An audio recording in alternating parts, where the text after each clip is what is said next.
तो हेलो मेरे भाइयों, कैसे हो तुम सभी। स्वागत है आप सबका मेरा आपके अपने यूट्यूब चैनल डिसेंट एक्सप्लेनर के अंदर। तो दोस्तों आज मैं तुम सभी के लिए फाइनली लेके आया हूँ जो एवेंजर्स चैप्टर 254 के स्पॉयलर्स। हाँ, उसके स्पॉयलर्स आ चुके हैं और काफ़ी तगड़े स्पॉयलर्स है भाई। इस पे थियरीज इतनी तगड़ी है ना मेरे पास, तुम सिर्फ सुनना भाई, सिर्फ मेरी थियरीज सुनना। तुम चैप्टर इतना तगड़ा नहीं होगा जितनी तगड़ी मेरी थियरीज होंगी, तुम्हें हिला के रख दूंगा। और तो चलो चैप्टर के ऊपर, इंतजार किस बात का, जब इतनी तगड़ी तगड़ी चीज़ें हम पे तो चलता है चैप्टर पे। तो 253 में बेसिकली क्या हुआ था, कुछ नहीं, तोमान हार चुकी थी। हाँ, तोमान हार गई। ताकेमिची को छोड़कर पूरे तोमान में कोई बचा नहीं, सब हार गए। और इन दी एंड ताकेमिची को एक विजन आती है जहाँ पे लोग हारे नहीं, मरे होते हैं। और वो कौन करता है? ऑब्वियसली हमारा डेविल सांजू। वो एक ट्रेन लेकर आता है और सबको उड़ा देता है और सब मर जाते हैं। और उसके बाद देखते हैं क्या होता है 254 में। ताकेमिची क्या करता है सबको बचाने के लिए, कुछ तो करना पड़ेगा भाई, एमसी है वो। तो चलो फिर तो हम देखते हैं कि चैप्टर 254 के स्पॉइलर में ताकेमिची को शुरुआत में ही विजन आती है दोबारा से कि सांजू ट्रेन को लेकर नहीं, मतलब उसने किसी और को नहीं भेजा होता है ट्रेन लेकर, वो खुद चला कर ला रहा होता है ट्रेन। और वो किसी को ट्रेन से नहीं कुचलता है, वो ट्रेन लाकर सीधा मारता है कंटेनरों में, जिससे कंटेनरें उड़ते हैं और लोगों के ऊपर गिरते हैं। मतलब तुम समझ रहे हो, वो एक क्लैश करता है ट्रेन और जो भी वहाँ पे मेटल के कंटेनर बॉक्सेस, कार्गो बॉक्सेस होते हैं, उनसे ट्रेन को क्लैश करता है और खुद कूद जाता है। और उसके बाद वो जो कंटेनर होते हैं वो सीधा जाके लोगों के ऊपर गिरते हैं। सिर्फ टोक्यो मांजी के ऊपर नहीं गिरते भाई, कांटो मांजी, टोक्यो मांजी, सब बंदे साफ हो जाते हैं, सब के सब। समझे? ये करता है सांजू। उसके बाद वो सब मारे जाते हैं और ये चीज ताकेमिची देखता है। और ताकेमिची अब इसको रोकने के लिए ना आगे बढ़ रहा होता है। ठीक है, अगले पेज में ताकेमिची ये होने से रोकने के लिए आगे भाग रहा होता है कि सांजू को रोके ये होने से पहले, क्योंकि अभी तक वो विजन देख रहा था। अब वो ऐसा ना हो प्रेजेंट में, इसके लिए वो भाग रहा था। तभी वहां काकुचो आ जाता है उसके पीछे और काकुचो उसको पकड़ के फेंक देता है। एंड देन ताकेमिची सोचता है कि काकुचो से लड़ना इस समय जाया है, मतलब मैं एक तो उसको हरा नहीं पाऊंगा और दूसरी बात मैं काफी टाइम बर्बाद करूंगा अगर मैं हरा भी लूंगा तो वो काकुचो को कन्विंस करने की कोशिश करता है कि काकुचो उसकी साइड आ जाए। और काकुचो लिटरली ताकेमिची की बात मान भी जाता है, क्योंकि वो भी जानता है कि सांजू कैसा इंसान है। तो काकुचो उसकी बात मानकर उसके टीम में आ जाता है। एंड देन वो लोग सीधा जाते हैं सांजू के आगे खड़े हो जाते हैं। वो ट्रेन ला रही है, दोनों सामने पटरी पे खड़े हो जाते हैं बिना डरे। और ऑब्वियसली सांजू को ट्रेन रोकनी पड़ती है। क्यों? क्योंकि उसको पीछे से कोई आवाज लगाता है, उसको पीछे से कोई आवाज लगाता है कि सांजू रुके। ठीक है, सांजू को पीछे से कोई आवाज लगाता है एंड देन सांजू ट्रेन को रोक देता है। तुम यहाँ पे क्लियरली देख भी सकते हो पेज पे कि जो सांजू है वो ट्रेन को रोक देता है और जो हमारा ताकेमिची और काकुचो है वो लोग सामने ही खड़े हैं। ना तो स्पॉइलर में आया है वो बंदा कौन है जिसने आवाज लगाई, ना तुम्हें पता है ना मुझे पता है। तो मैं कौन हूँ? मैं हूँ टीआर के छपरी यूट्यूबर्स में से एक। तो ऑब्वियसली थियरीज और एजम्पशंस तो लगाना ही पड़ेगा भाई। ठीक है, थियरीज और एजम्पशंस तो लगाना ही पड़ेगा। तो चलो फिर लगाते हैं, क्या काम धंधा अपने को। तो दो ऑप्शन है तुम्हारे पास, ठीक है, या तो वो है ताकेओमी या तो फिर वो है हानमा। अब तुम बताओ तुम्हें क्या लगता है। मैं बता रहा हूँ ना, तुम में से 99% बोलेंगे बंदे, अगर मैं हानमा का ऑप्शन नहीं देता ना तो 100%, 99% लोग तुम लोग ये कहोगे कि ताकेओमी है वहां पे जिसने आवाज लगाई सांजू को। क्यों हानमा क्यों लगाएगा, है ना? मैं कह रहा हूँ वो हानमा है। क्यों? मेरे पास अच्छा रीजन है, मैं बताता हूँ। देखो, जब ताकेमिची ने विजन देखी, ठीक है, तो उसमें सारे मारे जा चुके थे, कंटेनर से क्लैश हो चुका था, सब कुछ हो चुका था। अगर ताकेओमी वहां होता तो वो सांजू को उस समय नहीं रोकता। तुम मेरे को बताओ, क्या ताकेओमी के सारे तुमान मेंबर से ताकेमिची की जान प्यारी है? जो ताकेमिची बीच में आया तो वो कह देगा सांजू रुक जा, ताकेमिची को मत मार, और बाकी जब मर रहे थे मरने दे, भाड़ में गया, मेरे से क्या मतलब। भाई ऐसा नहीं है। अगर ताकेओमी वहां पे होता ना तो वो पहले ही रोक लेता सांजू को। जब ताकेमिची ने जो विजन देखी उसमें ही वो आकर रोक लेता उसे, और ऐसा कभी होता ही नहीं अगर ताकेओमी सच में वहां प्रेजेंट होता तो तुम समझ रहे हो उस समय सब मरे कैसे? मरे कैसे? क्योंकि उसे किसी ने रोका ही नहीं सांजू को।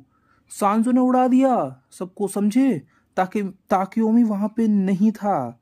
ताकेओमी अभी तक आया ही नहीं है बैटलफील्ड पे। असल में जो उसे रोका है वो है हानमा। कैसे? क्यों? और कौन रोक सकता है तुम मेरे को बताओ। माइकी भी हो सकता है, ठीक है, माइकी एक पॉसिबिलिटी और मेरे को मिल गई, माइकी हो सकता है। बट सांजू माइकी की नहीं सुनेगा, आई नो। माइकी की नहीं सुन रहा सांजू, कंफर्म 100%। माइकी की नहीं सुन रहा वो, और वो क्या गेम प्लान कर रहा है ये भी मैं थोड़ा थोड़ा सोच के तुम्हें बताऊंगा। देखो, वो सुन रहा है हानमा की, ठीक है, क्योंकि हानमा ही उसको मैनिपुलेट कर रहा है, या फिर वो दोनों दोस्त है, साजिश रच रहे हैं, कुछ भी कर रहे हैं, आई डोंट नो। बट हानमा ही बड़ा गेम खेल रहा है और हानमा ही उसे रोकने के लिए कहता है। क्यों? क्योंकि हानमा को ताकेमिची चाहिए। हानमा को माइकी के साथ ताकेमिची चाहिए, या फिर सिर्फ ताकेमिची चाहिए पर उसको ताकेमिची चाहिए, ऐसा मेरे को लगता है। क्योंकि हानमा को ताकेमिची चाहिए, उसको भी पता है कि वो टाइम लीप कर सकता है, ये चीज़ सबको पता है, ठीक है। और मेरे को यहाँ तक लगता है ना कि हानमा और सांजू मिले हुए हैं 100%, मैं बता रहा हूँ 101% ये दोनों मिले हुए हैं कन्फर्म। और ये कुछ तो प्लान बहुत बड़ा कर रहे हैं, ठीक है। और हानमा ही सांजू को रोकता है, क्योंकि अब तुम कह दोगे कि हानमा ने पहले क्यों नहीं रोका, पहले क्यों रोकेगा? इनका प्लान क्या था? सांजू और हानमा का प्लान ये था कि ताकेमिची को छोड़ के तोमन में सबको साफ कर देना है, एंड देन उससे माइकी को कितना गहरा सदमा लगेगा। तुम सोच रहे हो मित्सुया उसके करीब और जो भी थे भाई पाचिन पेयान उसके इतने करीब, उसके दोस्त सब साफ हो जाएंगे, तो माइकी और घना डिप्रेशन में चले जाएगा। तुम समझ रहे हो, अभी अगर माइकी डिप्रेशन में है तो वो डिप्रेशन इंटू 100 में चला जाएगा, ठीक है। काफी क्रिंज था, सॉरी। तो लॉजिक तुम समझो ना, वो माइकी को और डिप्रेशन में डालना चाह रहे हैं, और वो चाह रहे हैं कि ताकेमिची भी अंदर से टूट जाए। ताकेमिची के पास जब कोई बचेगा ही नहीं तो मन में, तो ताकेमिची क्या करेगा? कुछ भी नहीं। वो जो हानमा बोलेगा उसको मानना पड़ेगा, वो टूट जाएगा, वो अपने आप से हार जाएगा। तो हानमा जो है वो बहुत तगड़ी प्लानिंग कर रहा है। और इस अगर वो ताकेमिची को ही खो देगा, अगर जो सांजू है वो ताकेमिची को ही उड़ा देगा, तो उसके गेम का आधा प्लान तो ऐसे ही बर्बाद हो जाएगा। बिना ताकेमिची के क्या करेगा? उसको ताकेमिची चाहिए। और ये भी हो सकता है कि भाई हानमा टाइम लीपर हो और उसका ताकेमिची से कोई कनेक्शन हो, उसकी वजह से ही वो टाइम लीप कर पा रहा हो, क्योंकि जब तक ताकेमिची रहेगा तब तक वो टाइम लीप कर पाएगा। भाई इतनी सारी थियरीज है ना, मेरे दिमाग में इतना कुछ चल रहा है ना, लेकिन मैं चैप्टर देखने से पहले बता नहीं सकता, क्योंकि भाई मैं जो सोच रहा हूँ मैं बहुत अलग लेवल पे सोच रहा हूँ। वाकुई क्या करेगा मेरे को नहीं पता, ठीक है। तो इस वजह से मैं इस समय जितना पॉसिबल हो सकता है मैं उतना ही बता रहा हूँ कि हानमा और ताकेमिची के बीच में कोई बहुत तगड़ा रिलेशन है, बहुत तगड़ा, जो खुद ताकेमिची को भी नहीं पता है पर हानमा को पता है। इस वजह से हानमा ताकेमिची को मरने ही नहीं दे सकता है, समझे तुम? समझ रहे हो?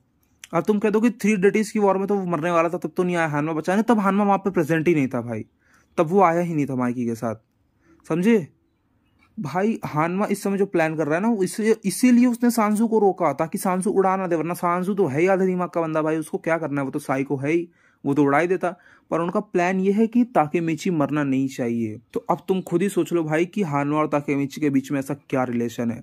और वो ऑब्वियसली टाइम लीप के अलावा और कुछ भी नहीं हो सकता है, क्योंकि टाइम लीप के अलावा ताकेमिची कुछ भी नहीं है और ना जरूरत है हानमा को उसकी। तो हानमा जो कर रहा है वो सिर्फ टाइम लिपिंग की वजह से कर रहा है। और एक चीज, हानमा हो सकता है सेकंड टाइम लीपर, ठीक है।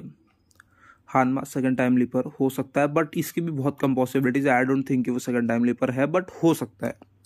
और अगर वो सेकंड टाइम लीपर रहा ना भाई, तो किसाकी सबसे इंटेलिजेंट बंदा नहीं है टोक्यो रेवेंजर का। आई एम सॉरी गाइस, अगर हानमा टाइम लीपर रहा तो किसाकी नहीं है, आसपास भी नहीं है भाई, वो हट जाएगा, मैं कह रहा हूँ ना। तो मतलब तुम समझ रहे हो, तो वाकई इस स्टोरी को तगड़ा बना देगा। अगर मतलब वो हानमा को इतना तगड़ा प्लॉट ट्विस्ट करने दे देता है ना भाई, कि हानमा ही सबसे मेन विलन था स्टार्टिंग से लेके एंड तक, किसाकी को हानमा कंट्रोल कर रहा था, किसाकी हानमा का पपेट था। अगर हानमा ऐसा कुछ कर देता है ना जिससे पूरी स्टोरी ही बदल जाए, लोग सदमे में ही चले जाएं, तो कैन वाकुई अपनी स्टोरी की गलतियों को कवर कर सकता है इतना तगड़ा प्लॉट देकर अपनी स्टोरी को। मैं बता रहा हूँ, अगर वो ऐसा कर देगा ना भाई, तो वो अपनी स्टोरी को एक तगड़ा प्लॉट देके अपनी मिस्टेक्स को छुपा सकता है।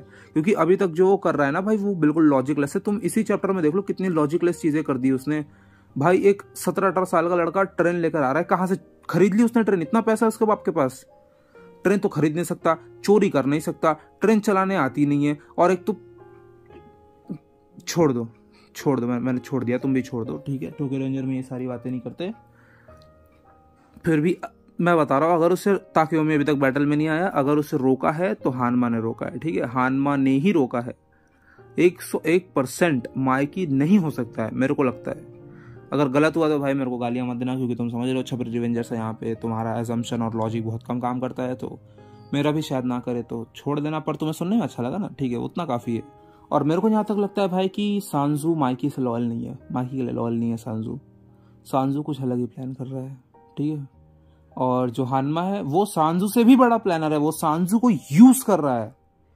वो माइकी और ताकेमिची दोनों पे अपना कब्जा चाहता है, वो सांजू को यूज कर रहा है। मैं बता रहा हूँ, तुम अभी बस स्टोरी देखो भाई, तुम स्टोरी देखो, तुम याद करोगे, तुमने ये वीडियो देखा था, तुम याद करोगे तुमने मेरे को सुना था, और स्पॉयलर्स में तो तुम्हें मजा आया ही होगा। और मैं उस चीज को तो भूल ही गया था यार। मैंने पिछले वीडियो में तुम्हें कहा था भाई तुम क्वेश्चन पूछ सकते हो मेरे से।